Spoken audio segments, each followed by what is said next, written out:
I do sound therapy. I don't know if I have ever told you. So that Tibetan bowls and all, I do have that. But apart from that, just simple are humming. So Brahmari, but with your ears in the, sorry, Yeah, fingers. close. Correct. Yeah. And that say Om. And in the cave, you can actually see the reverberation all across the body. You will feel that reverberation. Absolutely. In Brahmari, it takes you totally inside. I think you are Yeah. closing your ears and as well as your only just breathing is there. You close your eyes. So then Yeah, it true. is Adhyatma Agamani, because you get into the real Brahmari is that way is one of them, because normally it is being Very done at powerful. the end, because to finally get the full, the energy inside, Energy. and your visualization and whatever you manifest and all, it happens at that point of time. So all thoughts go away at that point. Okay. Oh, just like Shavasana. Okay. Hmm. So Shavasana is the end of all All asana. correct, Yoga. because finally Yogasana. you leave the body, Yeah. as it is, without any sort of effort into it. True, true. Very true. Fair enough. We'll Let's. commence the proceedings, and you can Oh, just mute yes. mics.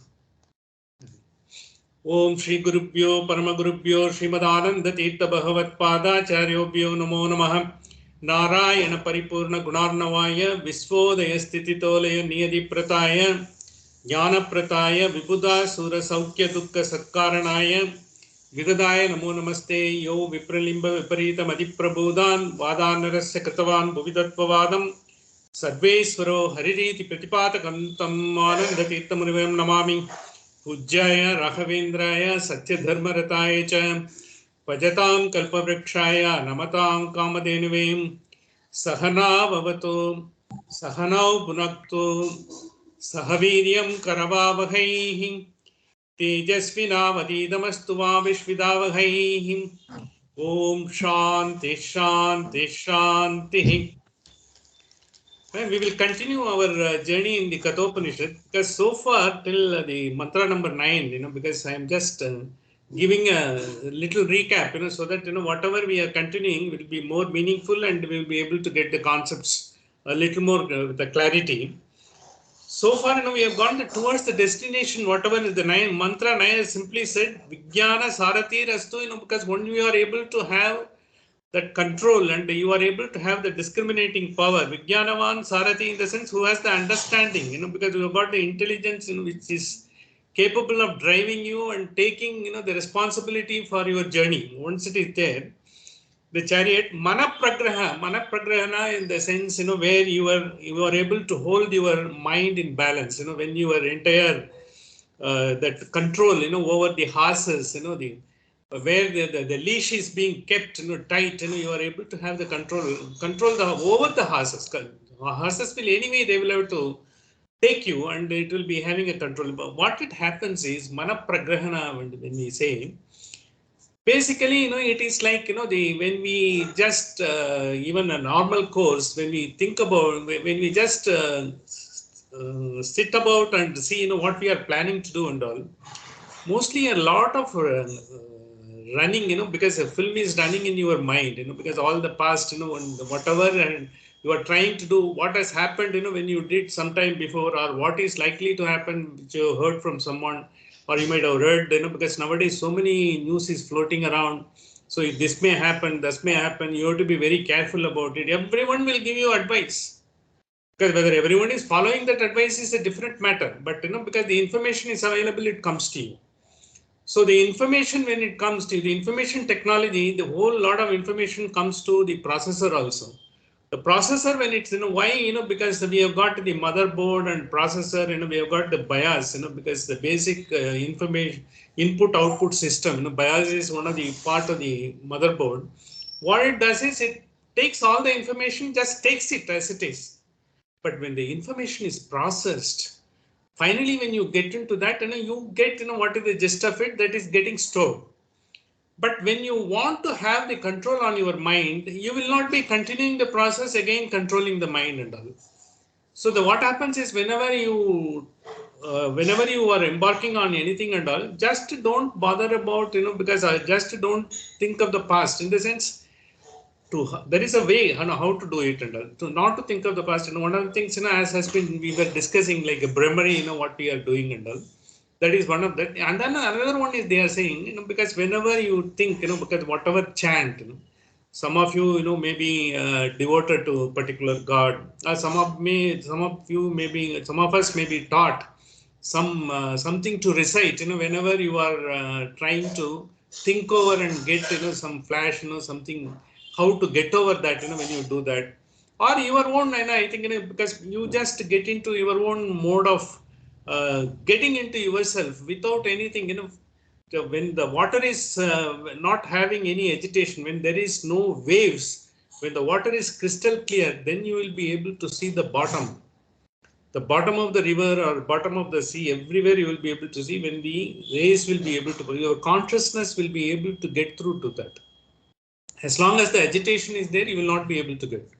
The one other process is, when you are doing, you try to think of something, and because you just try to think over, and when you are doing, how you will be able to think over normally, because we are only having the words which is coming from our mind and coming to our lips. How it comes, when you see a particular thing, immediately, because there are so many things, but everything may not catch enough attention to you. Some of them may catch attention, some of them, may not even be within your visible range also. Even if it is available right in front of you, it may not catch your attention because your interest is not there. So what they are telling, there is a process by which, your mind gets into and gives the thought. That is, when you see the thing, it is paraha. As of now, it is not, within your range of cognition or perception.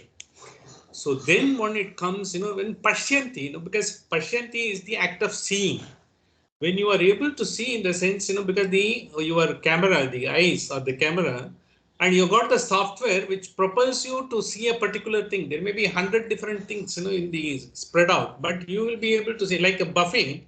You want to pick up the dish, which you are looking for. You start discard all other things. They don't catch your attention. You just go to that dish and pick it up. So that is when that software tells you, yes, this is what, you will have to go and pick up. That is pashyanti. So once you get the pashyanti, then, it comes to you madhyama, it gets into your mind, because it propels you. Oh, so then you find, there are too many things, 2 or 3 combinations will be there. The right combination which you are looking for, and the same dish, maybe having 2, 3, one is with the chocolate, one is with the vanilla, and one is something with the butterscotch and all. So you will be looking for, what you are looking for. Oh, then, yeah, it is it. When you are saying that, finally, when it comes in that, that is called vaikarya. Vaikarya, in the sense, that is finally one makes you to the actionable. The thought, when it becomes actionable, it has got the cognition to perception. It has got 4 stages, which is outside your cognition, which is the range, and finally it comes into the range of cognition. Then it becomes, you are able to do the act of seeing or touching or feeling everything, and then comes to your mind, and from the mind, it gives you the action. Whether, you act or you tell something, or you say someone, look, this is very nice, why don't you take it? You may tell someone, then you are able to say that. When it happens, then the lips finally only produce out of the mind, not out of anything else. The mind is the one finally picks it up. The intelligence says, what you are looking for, this combination is available here only. So it processes the entire information. It sees the entire buffet and all the information goes, but you don't give attention to all other things. You give only attention to that. This is exactly the discrimination, what is being talked about. So discrimination, we will also explain little more the litmus test, how to understand why this Upanishad says, because it is intuitional connection, because it is not a body, mind, intellect connection. It is intuitional collection of all the great masters. When they say they have gone through this, they have analyzed how exactly, it propels you to act, propels you to pursue your thing, in this world only. So once you get it, so Advanaha in the sense, then you are able to get the crystal clear, because whatever road you will have to traverse, when you are traversing, there will be obstructions, there will be a sort of a wonderful, journey also with the breeze coming in, both will be there, but you will be able to get through without being affected, because that, you are focusing on that. Your senses, you got a proper control over the senses. Your reins are very strong. You got the leashes very much in hand, so that, it is able to do that. That is comes only by practice. It is not that, if you are wayward and if you are not able to take anything, because this way, you go with like a sort of, the the like grass, it waves whenever the breeze goes here and there, then you will be able to hold on. So this is what, this is by practice. So this is the route towards the destination. You saw that. So once you have this, are you able to hear? Yeah, I can hear now. Yeah. Yeah. Okay, that's okay. So that is when we said Paramapnoti. See, once you are having, this type of, you are able to focus only on what you want and only on that. In that, because when you are taking something, you are not talking about, 2 years before I have taken the dish, in a particular place. Those things don't come. At that point of time, you are just focusing on that, you are taking it. Now you are thinking about the future and all, because your focus is totally coming into this. When you are having such a focus, that gives you the discriminating power, and it is the one, where you are waveless. You are totally focusing on what is you are having it. Once you are having that attitude, once you are developing this attitude, by constantly practicing, because every time, the people will be, am I to do this? Should I take it? They say, it is good for health, or it may cause, the sugar, it is not good for pressure. If you go on vacillating, you will not be able to take. But the moment, once you are doing it, this is what I want at this moment, let me take it at this point of time. This is what I need. Because the world, more you are able to be decisive, and the decisiveness comes only out of the intellect. So the intellect doesn't have, it is not able to process information. It is only hovering over the information. It will not give you the decisiveness. So that is why when right or wrong, because once you know this is at this point of time, this is the right thing for me. You are not going to take, because when maybe after an hour, you may not have any interest in this. At this point of time, you need it, you have taken it. That is what your mind does. So once you train that way and all, once you are having a mindfulness at that point of time, what you have to do, then your journey will be wonderful. That's what Param Apnoti Tadvishnuhu Paramam Padam. Tadvishnuhu Paramam Padam, in the sense, Vishnu is the Vivishti, is the highest. So you will be able to reach your destination. That is the goal. So therefore, you will not be getting, bogged down in the journey, here and there. You will be able to, this is what mantra number 9 is said. Now it is giving the route of the journey, because now you are embarking, because you are trying to have the control over the horses, you are going about the journey, and you know how to take your journey. Now, what is the route of the journey?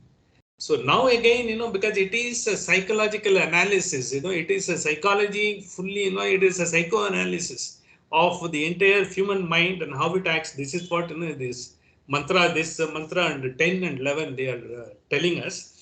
So the first 10th mantra, which is in your page number 72, you can see this, Indriyobhyo Parahi Artaha. We said, last week, because the Indriyobhyo are the senses. The sense organs, which we have, hearing, listening, speaking, and as well as, the doing, with our hands, legs, as well as, we have got the body parts, to help us to live in this world. All of them are having, and they have got the software. Without the software, nothing will work. The software is given by the life energy that has come into us, and which is, you can call it consciousness or whatever it is, the self and all. It is, because it is giving you the energy. That's why, because the software doesn't get affected by the action. So by when you are working on a laptop and all, the software is there to help you. The software doesn't get anything. Of course, because nowadays it gets corrupted. If you try to get the viruses are nothing but, because all clashes, all the what you are thinking about and all. Otherwise, software, once you are focusing on the self, once you get into the world, and then we go on thinking about it, and will I be able to, when you have got the capacity to do it, once you have a doubt and suspicion, these are all the viruses. They are the one who comes in your way, not to do that and all. So once you are not doing it, and I am, see, whatever I am capable, I will do it, because that is what, I am, and I will go on accumulating my skill. and I will have to develop my skill. Not only that, whatever be the, whether he was in the business of performing arts, whether you are business of art, whether you are business of science, whether you are business of in the politics, whatever it is, that there also you will have, in politics also you will have to think about it, because what is that you will have to do at this point of time. You will not be always, you will be, so many people will be heaping, because they blame on you, they abuse you, then you should be able to stand. Unless you have got the capacity, you cannot be a politician. If you are sensitive enough, you can't be in politics. In the sense, you understand what is being said is political science is itself as a stream separately. So once you understand the political science and the process of it, he will not be. And a man, who is totally into the academics, he can't be into politics.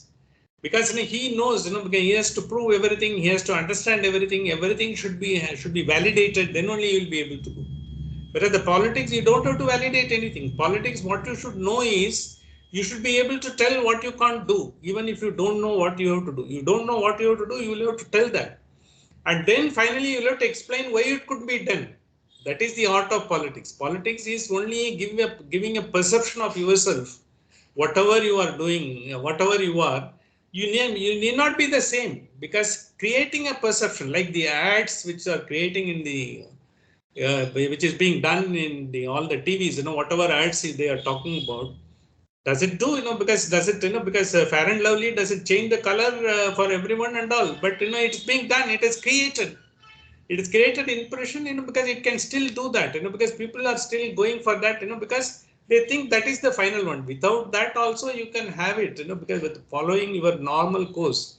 And in fact, you will be sort of damaging yourself by using all these chemical combinations. Most of us don't know, because what is the ill effects of it. It may have one effect and it may have another effect, and sometimes it could be a carcinogenic also.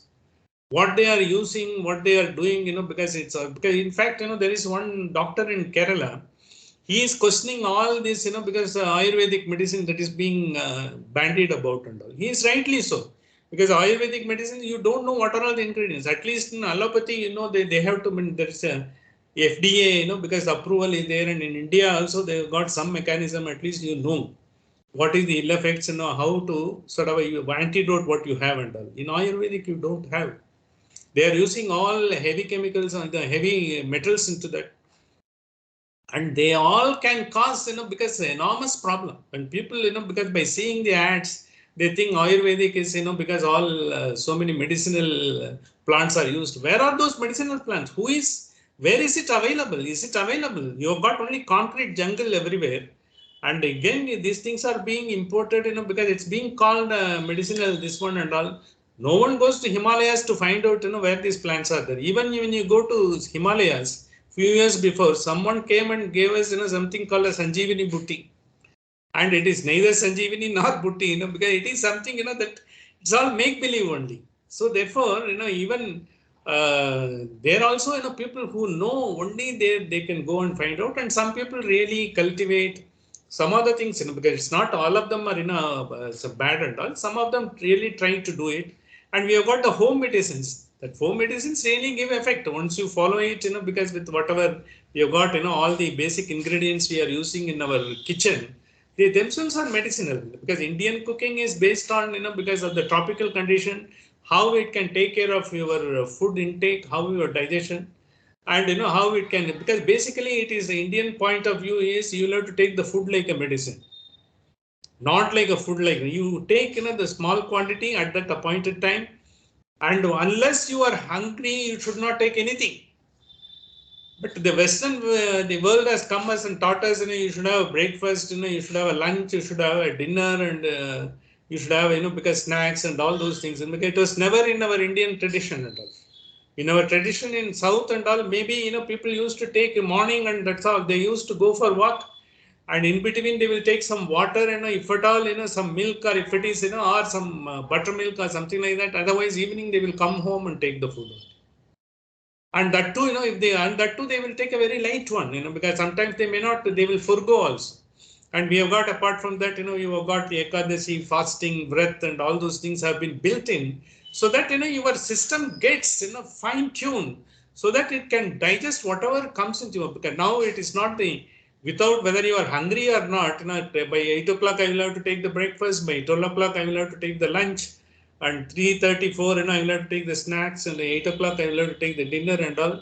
You may be following the time, but your system is not designed to follow the time. It is followed because the energy what you have spent, input is equal to output.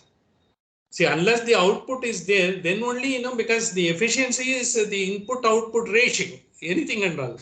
But we don't have any. Of course, thinking is also energizing. Energy is being dissipated.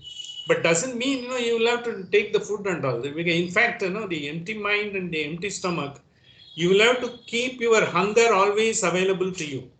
As you should have the knowledge, hungry for the knowledge by which you are able to get into the scriptures or other. Likewise, you should also have hunger always resident in your stomach. So when you are not hungry, you feel full, in the sense that means you are going against the wishes of your stomach and going against the comfort of your body. So this is what our system always say that. This is basically in the habits, because these habits, how it comes is, it is not that you feel like drinking something, the smoothie, and you take chocolate and you take ice cream and all. It's not like that. Whatever you see, the eyes will give you the command. It's then why can't I take it and all like that. So that is where because control is what you need, you take it. What you don't need, you don't have to take it. You can always take it in, because that control comes only when you are able to follow the regimentation of your senses. Regimentation is not that you give up everything and all. You take it, you need it, but you have got, every one of us have got a body clock. The sleeping pattern as well as the waking pattern and the working pattern of every one of us controlled by our own clock. How we have trained, because getting up, because appointed time, going to the bed at that point of time, doing the things at a particular interval, and giving the time, because the time management is a very difficult, because all of us are finding we have got so many things to do, we don't have a time. At least I do have it. So many of even the youngsters, they don't have anything. They are only reacting. Every time you got, I got this call, I will have to do I got the message from bank, I will have to do. Likewise, you can just by having a few sort of a regimented way of looking at it, you can always plan little ahead of it and without any stress. That is what is. Once you don't have any stress, automatically your digestion gets through, and your thinking gets through, everything gets through. That is why this mantra number 10, they say it's the root of the journey. It also says hierarchy of your senses and body, mind. And it's very important to know. Our scriptures have mentioned this.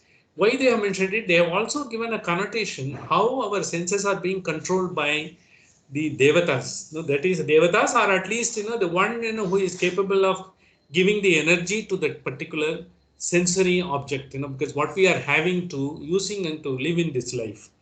Indriyabhyo parahi artha. Indriyabhyo parahi artha, in the sense all the sense organs, they are all being given to us because they are all having the software to work for that. And who is controlling all these? Because for that we have got the detail. I will also send a list. You can just listen to that, and because I will also share it with you. This Trotra, because the year what we are listening to, in our scriptures it is said, because in our scriptures in different contexts and different things have been said, but by and large, finally, this is the one who culminates. Because you will find something different elsewhere also. Because there are more than 2-3 devatas are supposed to be looking after a particular sensory object, sensory organ. But then the one which is predominantly, the one who is helping you is supposed, because why they have given, in the scriptures, it is the power, of the sensory object. It gets from by focusing, on concentrating on these devatas. Because like for instance, stotra is listening. That is being controlled by Soma. Soma is moon. Why Soma is moon is being, because when you see as where the sun goes down and moon rises, you will find certain calmness descends. When you find all the birds which are flying, birds and bees which are flying, they just go towards their nest, and they bring their activity to a sort of a close. And we should also understand all these birds and bees, they are also contemplating. They are also, because they have got their own method of keeping their balance of the body and all. A bumblebee, if you apply the laws of aerodynamics, it cannot fly. If you see the design of a bumblebee and all, but it flies. How will you be able to because understand that? By it has adjusted its body at that point of time. When it flips and flops, and the body is adjusted so that it gets elevated to a particular. It cannot. The bumblebee doesn't go to the top of the sky, but it flies and it goes about doing its job. This is a mystery. In even the aerodynamics, they are finding it how it is being, because in fact, taking that into only they have designed certain helicopters, the vertical takeoff and all those things, what they are talking about. Initially, it was found to be, very difficult to achieve. They have followed the bumblebee how it does, and when it does, why can't we do it? Because then the body is being designed in such a way, the adjustment automatically takes place when you are taking a vertical takeoff. The rockets, when they are taking a vertical takeoff, the energy is being sent down and it is being hurled into the spectrosphere, and from there, it goes into the ionosphere, and then it goes beyond that, because the orbit, that's being designed, it goes like that, and all these things happens. Likewise, once how you have to do it, you will find your own way of controlling the senses and all. Each one of us, we may not be having, because some of us may be having a weak senses. Some of you having a congenital problem, from the birth also. That can be cured by focusing, on, they say, because you just meditate, on the moon, as well as there is a process of listening. They say first you listen, with the stones, in the river, you take it and go on doing, listen to that, and then go on listen to so many other sounds. That is how, because they had the methodology to do it. But now, we may be having an artificial, because a lot of the modern gadgets have come. Despite that, because these are all the proven one, because that is why it has been said, Sotra, is being controlled by the moon. And then Twach, because the Twach is the Sparsha, where you have got, this touch. It is being controlled by that organ of touch, skin. It is being controlled by Kubera. Kubera is controlled because the Kubera has got, because he is supposed to be the wealthiest god, and he is also very sensitive. He doesn't brook, because your skin becomes very sensitive. Sometimes, you find, you've got the blisters and the rashes and all those things. It is like that. So Kubera is supposed to be, in fact, one of the finest, the work of Kalidasa is Meghadutam. The Meghadutam, when it comes, it is like a one yaksha.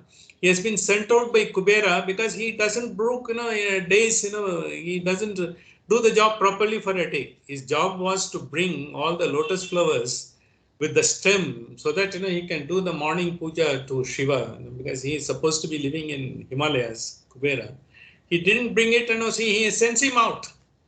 Go out, for more than a year, you'll have to go out and you have to be away from the family. The Yakshas are the Amaras, because they are all romantic creatures. They are always, their efficiency more, when they are together, with their beloved.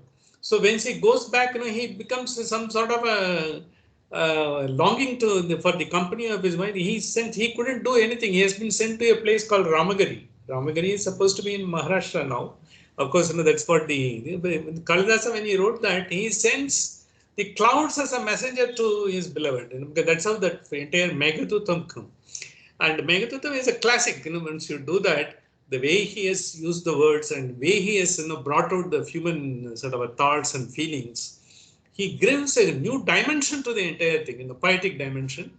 And it is again a sort of a psychoanalysis only. It happens. So Indriya, because likewise, each chakshu, because for the eyes are being controlled by Surya.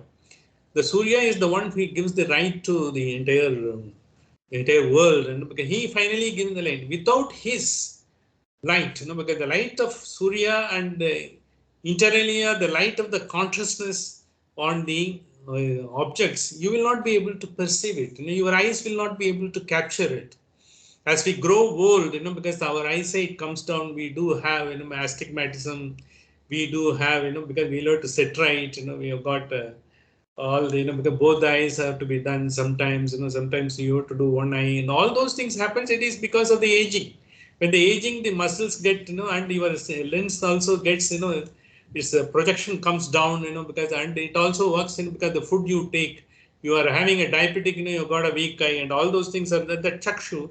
Basically, only if you are doing, because Surya Namaskar, as it is being practiced in India, those who have practiced Surya Namaskar, I have not seen them having glasses even when they are 80 or 90. So perfect, because the Surya Namaskar, if you do it properly, the way they are doing it, your eyesight will be absolutely fantastic. And I have seen with my own eyes, the Iyengar, who was doing this yoga and all, he never wore any specs or anything like that. He passed away when he was just about 99. Of course, just he was touching 100. But then he didn't have anything. His eyes were absolutely, he was able to see like a pilot's eye, because eagle eye he had. And he could hear very clearly till his last day. So that is how, you will have to do it. And then taste, rasna, sabda sparsha, rupa rasa gandha, because of it is being controlled by Varuna. It is subtle, like a water. The taste is being controlled by the deity of Varuna, water. That's why, when you are taking, because in Vrat and all, you are taking tirthas, is being given in the temples. And when you take, only the water, when you are taking it, even the Jains, when they are fasting, first few days, they take only few sips of water. And afterwards, even they give it up. So the water is got such a, even with the water, it has been proven, the life energy can be there. Your body can survive for more than a week only with the water. Because the Jains have proved it. The Jains, what they have done only the water is good enough. And one who has taken water only for just about few sips of water for a year without any food, it was also recorded. The Jain Munis, some of them have recorded. So it has got the subtlety. So more you are giving up, more you are having a control over taste. The water is tasteless, supposed to be tasteless. It is a neutral taste. Water, what it does, it does just when you are feeling thirsty, Trishna Vichetavat. Trishna Vichetavat, is when you are feeling thirsty, the body needs the water, so that it gets into. A few sips you take it, that is good enough. That's what they have proven. It's not that, you will have to take so many. And even now, when you take a glass of water in the morning, it is supposed to be the first thing when you take the water, it just gives you energize. It takes away all the toxicity in the body, toxic material in the body. So then you take after half an hour or 40 minutes, then you take whatever, you are used to, coffee or tea and all. If you can give up, there is nothing like that. We having been used, first thing you take warm water. A glass of warm water is not that, some people say you have to take 2, 3, not necessary. One glass of warm water is good enough. That's what it happens. It gives you, maintains the taste. You will be able to perfectly, because we may not be able to get the subtlety of the taste, because the tea tasters are there. In the tea tasters are there in the industry, they can verify from one variety to another variety because they have got the subtlety that comes, by they don't, take milk and all. They take only water. And by doing that, the water gives you, the Varuna gives you that ability to distinguish between the very fine varieties of a tea tasters do that their job. In spite of the fact that you have got so much of instrumentation have come, till the tea has to be verified by the tea tasters. Their job is very subtle and in a very sort of it has got its own speciality. The skill is different. And then you have got the Garuna. When you have got Garana, that is the smelling, because Garana is the smell. Smell also, some of us, may be able to identify, some of them will be very, very sort of the one who smells, the great chefs, they know what smell, because how the dish is being tasted and smelled and all, what smell it gives, because how they different variety of cooking they bringing about and all. This is being done because it is called Ashvina. Ashvina, we have got Ashvina Kumara, who are there. Their Ashvina Kumara is in Ayurvedic medicine also. They are supposed to be the Ashvina, they call it. They are having a medicinal property. The smell when it comes, when you are able to get the sandalwood smell, when you get a foul smell, and when you are having, because all the sort of city dwelling, the smells differ, area to area depending upon the cleanliness of the area. So you have got that ability to do that, and that is being controlled by Ashvino. It is being so you meditate upon the Ashvino, when you found some deficiency in your smelling capacity. Then Vacha. Vacha is speech. The speech, though it comes out through the lips, finally it originates from the mind, mana. As I told you, para, and then pashyanti, then madhyama, then vaikarya. Through vaikarya, finally it is being, whatever you are thinking, is being expressed through the lips. That is vacha, that is being controlled by Agni. Agni is the one, because when you got the Agni Tattva in you, some of the best speakers, they have got the Agni Tattva in them, because the body, you've got all the elements are there. The predominant element, if it is Agni, they will be wonderful speakers. They will be mesmerizing speakers.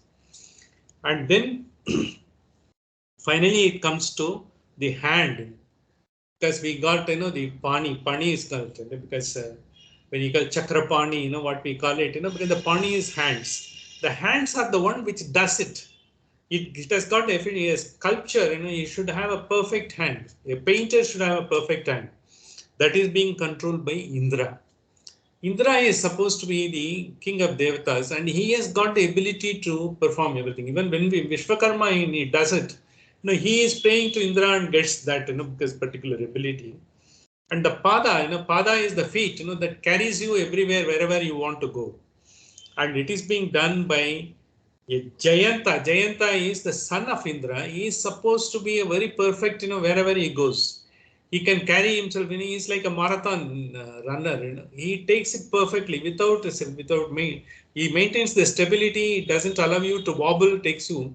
He is supposed to be the god of them. And Payu is the one, finally, whatever the body has got digested, whatever the excreta, whatever has to be removed. And, because that your anus, that is being Payu, it is being rectum, that is being controlled by Yama. Yama is the one, who performs the function in everyone's body. When we say Yama, Niyama, in the way, in our yoga also, Yama is the one finally, the most important aspect is, it will has to go out, whatever, the toxicity is there, whatever is not needed for you is there, it will have to go out of the mind and as well as out of the body, it has to go. That is being controlled by Yama. Then only, what is required is being. Finally, what is called the upasta. Upasta is it is, procreating. Procreating, when you do that, because Daksha is supposed to be. Daksha Prajapati, we might have said, the entire world, which is being formed, it is from the Brahma, Chaturmukha Brahma, and finally when it comes to, it is Daksha Prajapati, what we call it. That is Daksha. Even Manu is also, because Daksha Prajapati was also, Manu was also once a Daksha Prajapati. That's why Manu is supposed to be the forerunner of the entire thing. So Daksha is supposed to be the one, who is giving all this sort of, he is controlling the entire, because someone has got, because in fact, earlier days when people didn't have any sort of issues and all, even they used to pray on Daksha. In small Daksha Homam used to be done. Even the Daksha Yagyam, when it is being done, it is only for when there is no procreation and when there is no lineage, it's being done like that. These are all supposed to be as given in the scriptures. Scriptures in the sense, basically, when you are, whatever your ability you develop, that ability is manifested through by the grace of these demigods or gods, who are finally answerable to the Brahman, because he has created all these things. When you are living in this world, they are the one who are helping you to get your, the senses to the finest, and you are able to do that. But this is for Indriyobhyo Paraha, because Indriyobhyo, they are good, because they are better than the body. Body is made of Panchatattvas. Panchatattva is, we know all this earth, Vayu, Agni, and the water, everything, finally they are combining together to bring this body and with the life force into them. So the Indriyabhyo, see these Indriyas, all that stotras, ear, nose, your eyes, your lips, and your hands, legs, and all your, because the organs, they are all they are higher than the Panchatattva of which you are made of. Because their subtlety, but how it is being done is subtlety. They are subtle. They are able to do when more subtle, it is able to do a better performance of it. And more than this, Indriyobhyoho Parahi Attaha. Attaha in the sense, they are all the perceptions. See, Indriyas are there, the perceptions, how it comes, Sabda Sparsha Rupa Rasa Gandha.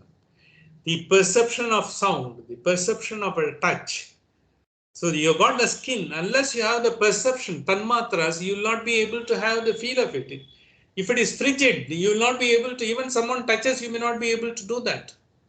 So that is why this perception, these tanmatras are called, they are the sensory perceptions which are subtler than even the senses. Sabda, Sparsha, Rupa, Rasa, Gandha, what we call that is in that order. Sabda is sound, Sparsha is touch, Rupa is figure, sight, Rasa is taste, Gandha is smell. The Sabda and Sparsha is being controlled by Suparni. Suparni is the wife of Garuda. She is the one. These are all Devis. All the subtle elements of your perception all being controlled by the Devis. Sabda and Sparsha, the sound and the touch is being controlled by Suparni. She is supposed to be the wife of Garuda because she is very, very touchy and she controls it so well, because that is the one which is, and they are above this. So they are this Suparni, and Suparni is above in order of prayer in hierarchy. In the entire Devatas, there is a hierarchy. They are all higher than this, the Devatas of senses. The Suparni is higher than this. And Rupa and Rasa, because the figure and the taste, it is being controlled by Varuni. Varuni is the wife of Varuna. And she is having the ability, though Varuna is the god, who gives this entire rasana taste and all, the perception is being given by the Devi Varuni, the wife of Varuna. And the Gandha, the smell, which is more subtler than this, it is being controlled, supposed to be controlled by Parvati. Parvati Uma, Haimavati, she is the one who controls that smell. And they have been given this order of this hierarchy, they have been given a hierarchy than this. And they again follow the same hierarchy in terms of when you are doing anything, with the speech, when it is coming out of your mouth, and when you are doing anything with the hand, when you are a good orator and when you are a good sculptor and all, again this Suparni is the one who gives the quality of your speech and quality of your what you are doing. A sculptor will have to have the quality. The hands will have to work. By seeing even a thumb, you should be able to create a figure. Yeah, because in those days, the testing the sculptors, they used to show, this is the size of the thumb.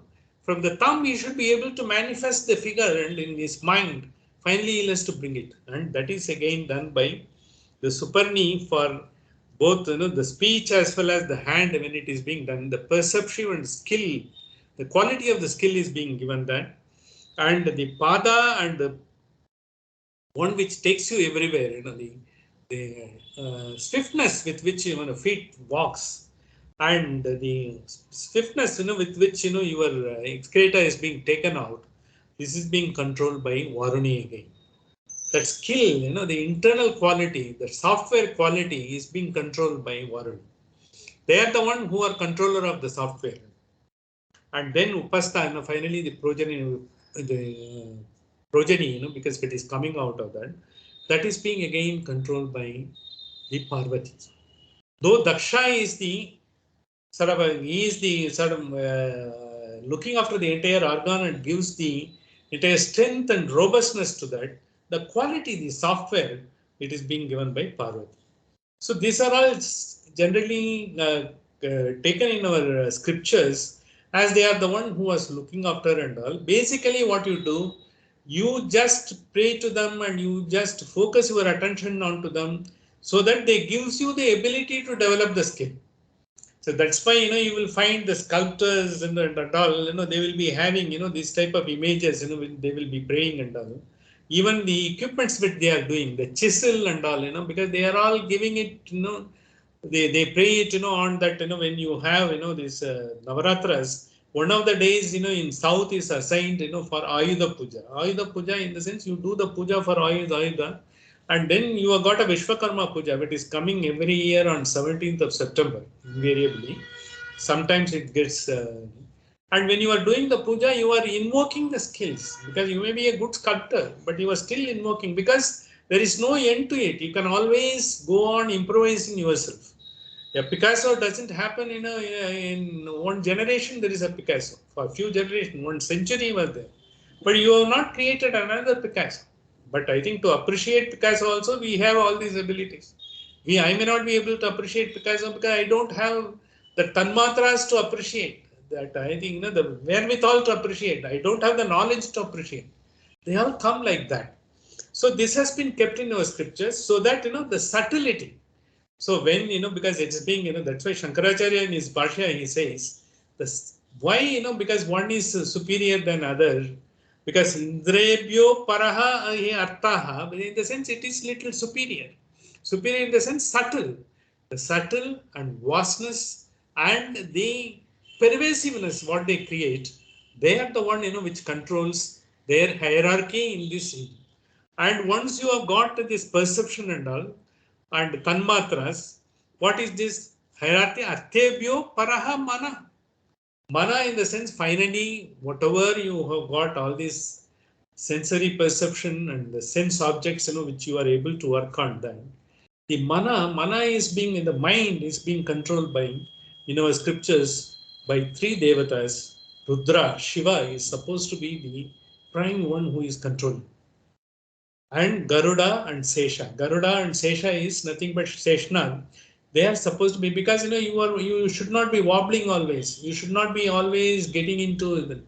So once you are having that Indra, this Shiva and Rudra, Sesha and Garuda, they are the one, Rudra, Garuda and Sesha. They are the one who are controlling the mind.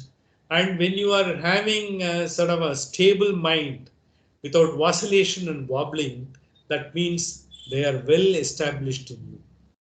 That means they have given you the skill enough, because so you are not wobbling, because even when the entire world is getting bogged down, the entire pandemic was there, because there are only few leaders, they didn't wobble. They gave a direction, because the development of the vaccine that took place, for which this year Nobel has been awarded and all certain companies took notice of it and all. Even 2 years before this mRNA has been tested by Moderna for flu and all.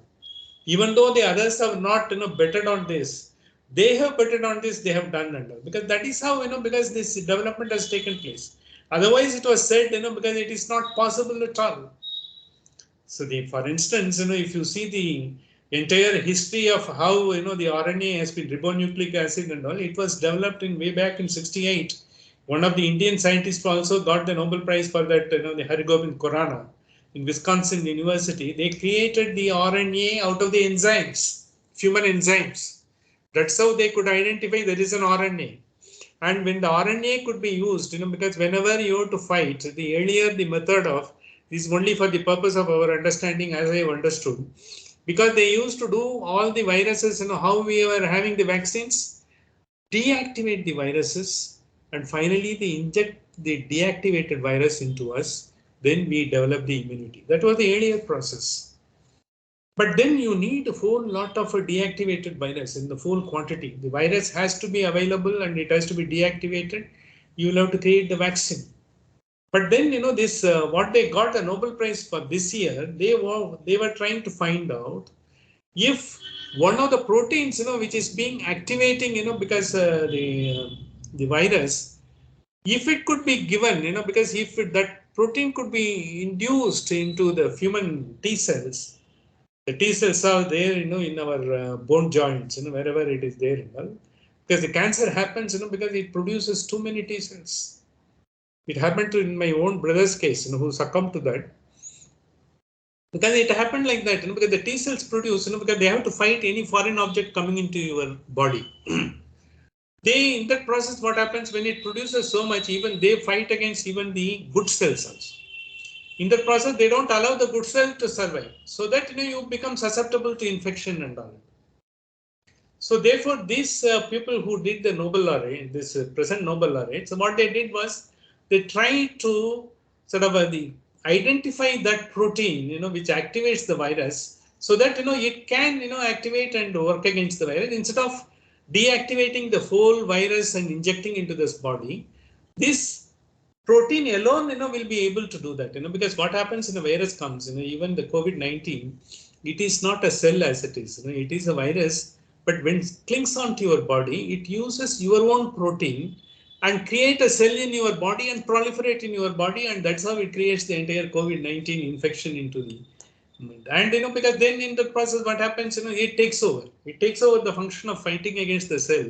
It doesn't allow other cells to survive. That's how it happens. But these people try to find out why cannot we do the protein itself instead of going for the deactivating the cell and all. When they did, they found a lot of inflammation takes place. That's how they got a bad name. In fact, she was terminated from the University of Pennsylvania because they were not giving her an opportunity to work on that. She was not able to get over that. So she was she was ridiculed, and she was only an adjunct professor. Adjunct professor in the sense, not a tenured professor. Tenured professor in the sense, you get all the facilities. You are there as a professor, on roll, and you can have students under you. You can do that. Adjunct professor, it's professor on call.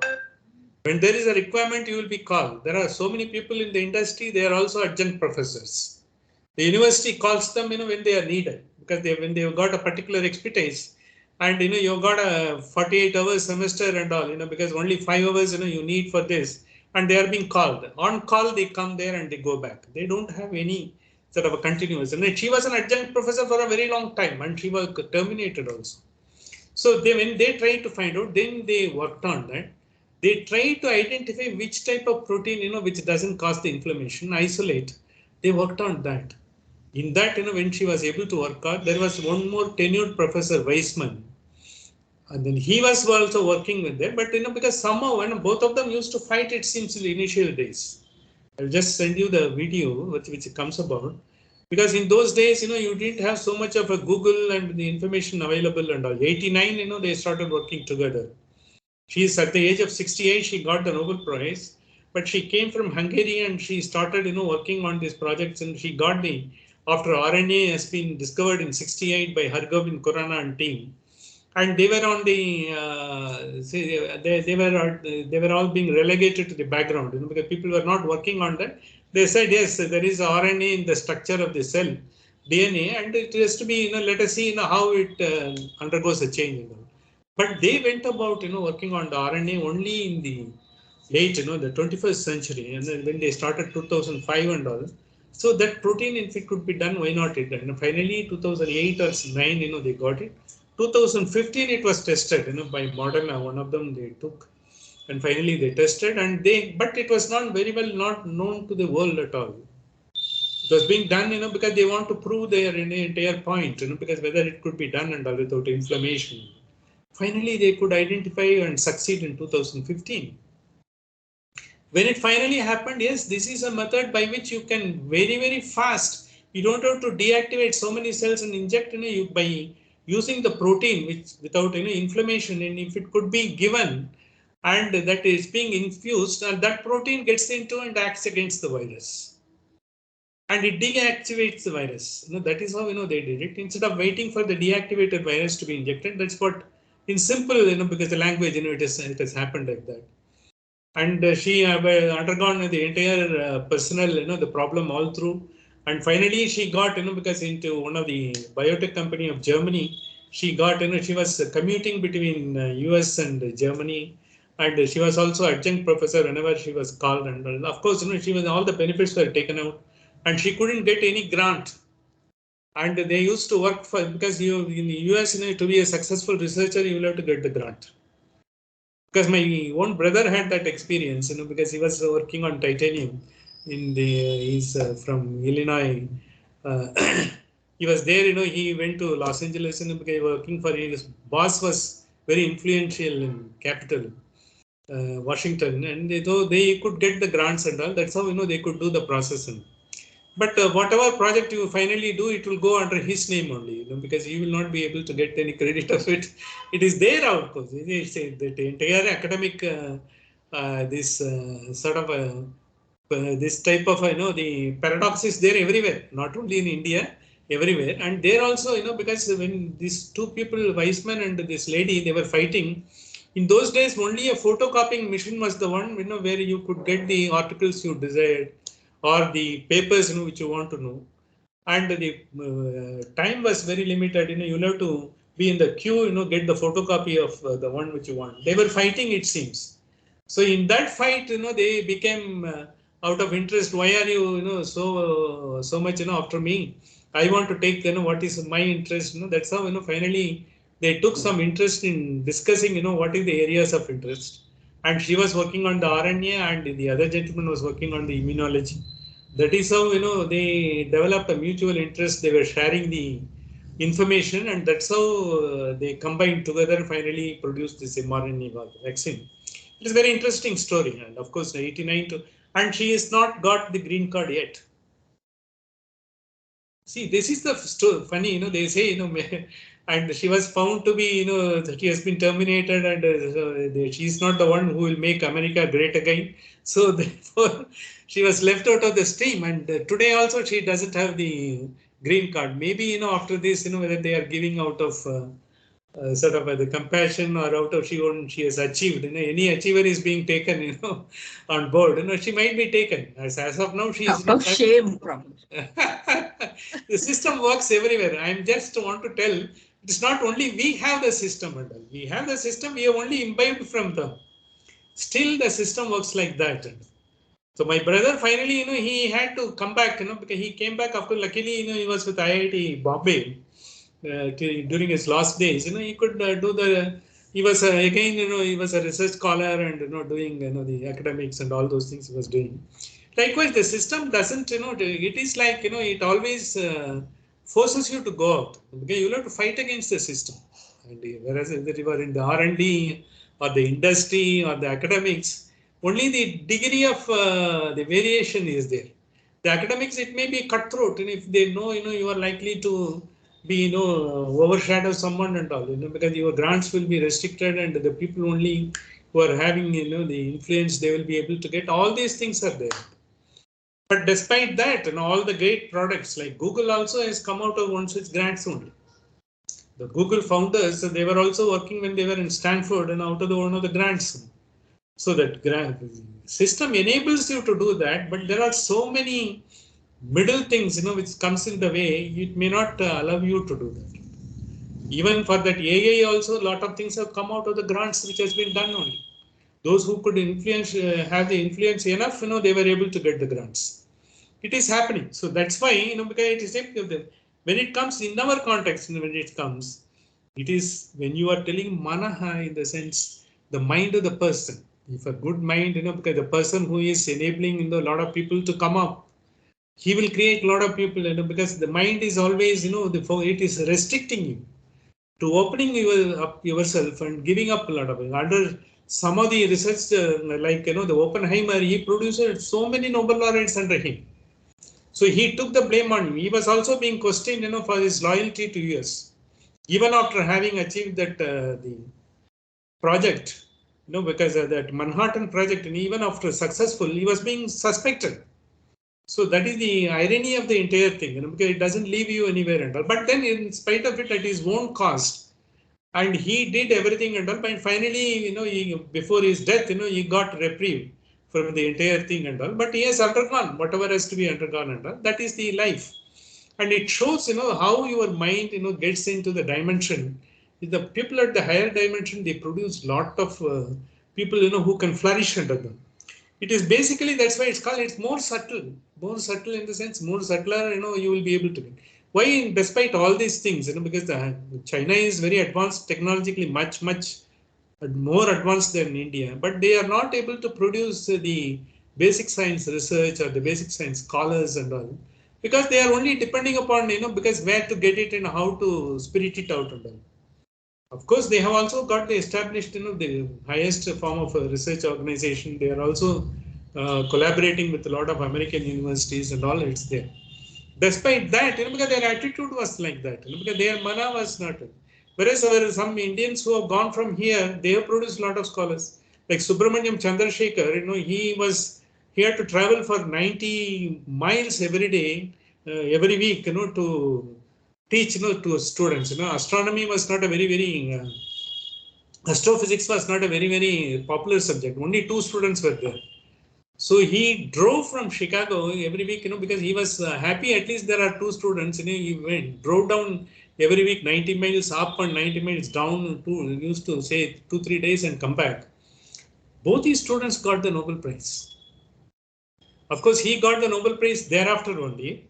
Of course, because he took so much interest. They have got the interest. Let me do it. Because even I had to drive down. Because the campus was there.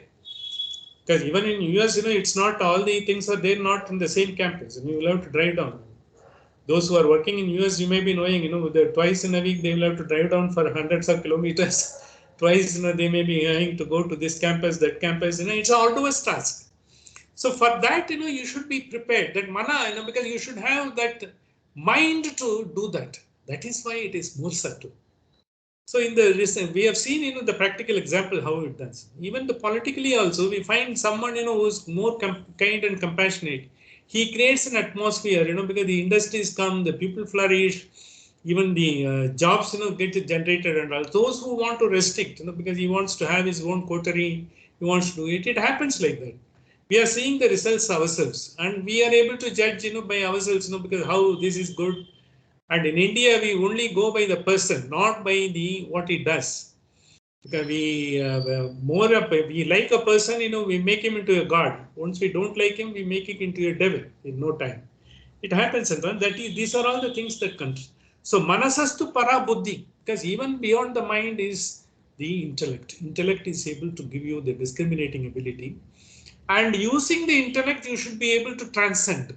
It is not that, because you have to use the intellect to transcend, in the sense you have to have such a high intellect. It allows you to transcend, and it subdues itself, it subsumes itself. It is like a earth. If it has to meditate on its mantle, the core, what earth will do, because it gets lost, it gets subsumed into the core of it. It is like that. So the intellect is giving you, and intellect makes you to transcend beyond what, because then only you get the intuition. That is why the Upanishad is nothing but the collection of intuitive sort of a wisdom that has come to all our masters, because the intellect was the highest. But when intellect is a lower level, it allows you to help survive and flourish in this world. But you have to go beyond that also. That is the highest intellect, what we are talking about. That's why it is more subtle.